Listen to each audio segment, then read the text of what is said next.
Assalamualaikum warahmatullahi wabarakatuh. Perkenalkan, nama saya Elsie Nurul Fadila dengan NIM 2411212066. Baiklah, di sini saya akan menjelaskan mengenai apa sih peran sarjana kesehatan masyarakat dalam mengatasi masalah kekurangan gizi buruk dan kontribusinya dalam pembangunan nantinya. Nah, sebelum kita masuk kepada peran sarjana kesehatan masyarakat, kita harus tahu nih apa yang dimaksud dengan gizi, faktor penyebab gizi buruk, dan apa saja akibat jika kita sampai terkena gizi buruk. Gizi adalah susunan makanan yang mengandung zat gizi yang sesuai dengan kebutuhan tubuh. Zat gizi terdiri dari karbohidrat, lemak, protein, mineral, dan vitamin. Gizi yang baik dapat diwujudkan dengan mengkonsumsi makanan yang seimbang dan cukup, serta diimbangi dengan aktivitas fisik yang teratur.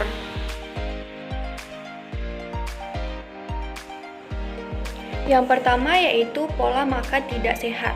Seperti gambar di atas, pola makan yang tidak sehat seperti mengkonsumsi junk food, makanan siap saji, dan kurangnya memakan buah dan sayur menjadi salah satu penyebab gizi buruk itu sendiri. Nah, yang kedua yaitu kondisi kesehatan yang menyebabkan tubuh tidak dapat menyerap nutrisi dengan baik, sehingga fungsi tubuh pun tidak dapat bekerja secara maksimal. Nah, akibatnya ini ada sejumlah komplikasi yang bisa terjadi pada tubuh. Nah, yang ketiga yaitu tidak tersedianya bahan makanan yang berkualitas baik. Seperti gambar di atas, ini biasanya terjadi pada keluarga yang kurang mampu, sehingga tidak dapat memenuhi kebutuhan gizi yang baik bagi keluarga mereka. Nah, yang keempat yaitu ada pola asuh.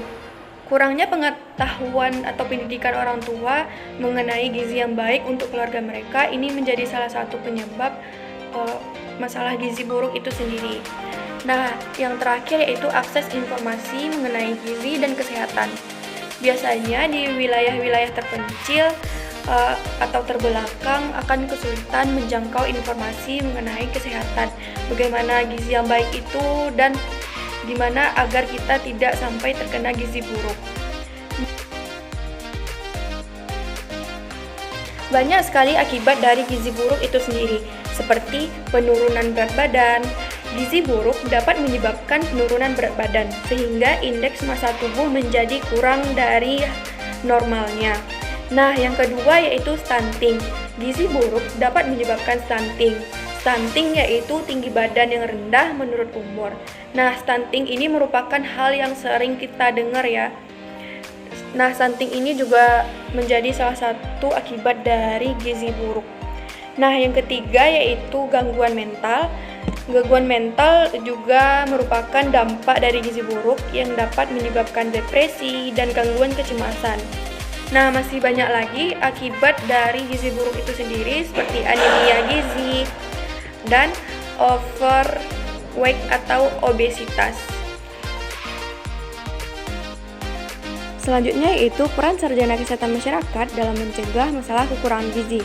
Yang pertama yaitu melakukan edukasi dan penyuluhan gizi.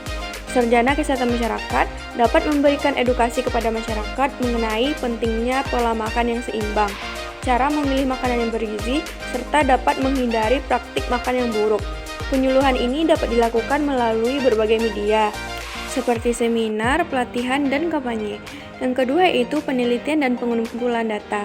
Melakukan penelitian terkait status gizi di komunitas tertentu untuk mengidentifikasi masalah kekurangan gizi secara lebih akurat. Data ini bisa digunakan untuk merencanakan program intervensi yang lebih tepat sasaran. Dan yang ketiga yaitu perencanaan program gizi. Sarjana kesehatan masyarakat berperan dalam merancang dan mengimplementasikan program-program gizi yang menyasar ke kelompok rentan, seperti ibu hamil, balita, dan lansia. Ini mencakup penyediaan makanan tambahan, suplementasi gizi, atau program pemberian makanan bergizi. Selanjutnya, peran sarjana kesehatan masyarakat dalam pembangunan dan kontribusinya.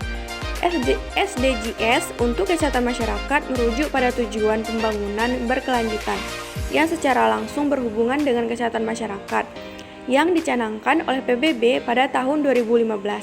Tujuan utama dari SDGs ini adalah untuk mencapai dunia yang lebih sehat dan lebih sejahtera bagi semua orang, tanpa ada yang tertinggal. Terkait dengan kesehatan masyarakat, Beberapa SDGs yang paling relevan antara lain yaitu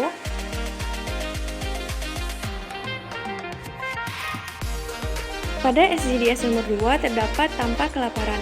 Nah, pada SDGs ini diharapkan sarjana kesehatan masyarakat dapat berperan dalam mengatasi atau mengurangi masyarakat yang kelaparan, sehingga nantinya masyarakat dapat menjadi atau mendapatkan makanan yang lebih sehat dan bergizi ke depannya. Sedangkan SDGs yang ketiga yaitu kesehatan yang baik dan kesejahteraan. Nah, ini bertujuan untuk memastikan kehidupan yang sehat dan meningkatkan kesejahteraan untuk semua orang di skala usia. Dan SDGs yang keenam yaitu air bersih dan sanitasi. Ini bertujuan untuk memastikan akses yang adil terhadap air bersih dan sanitasi untuk semua orang, serta meningkatkan pengelolaan sumber daya air.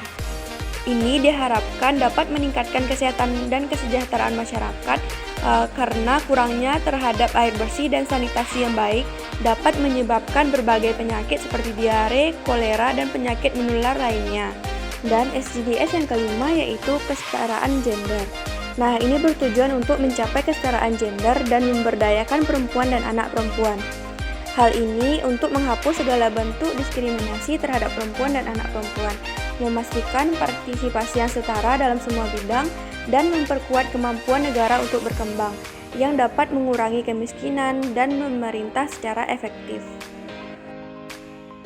Mungkin sekian yang dapat saya sampaikan mengenai apa saja kontribusi kita sebagai sarjana kesehatan masyarakat dalam mengatasi kekurangan gizi buruk dan apa saja kontribusi kita dalam pembangunan nantinya. Apabila ada kata-kata yang salah, saya mohon maaf. Wassalamualaikum warahmatullahi wabarakatuh.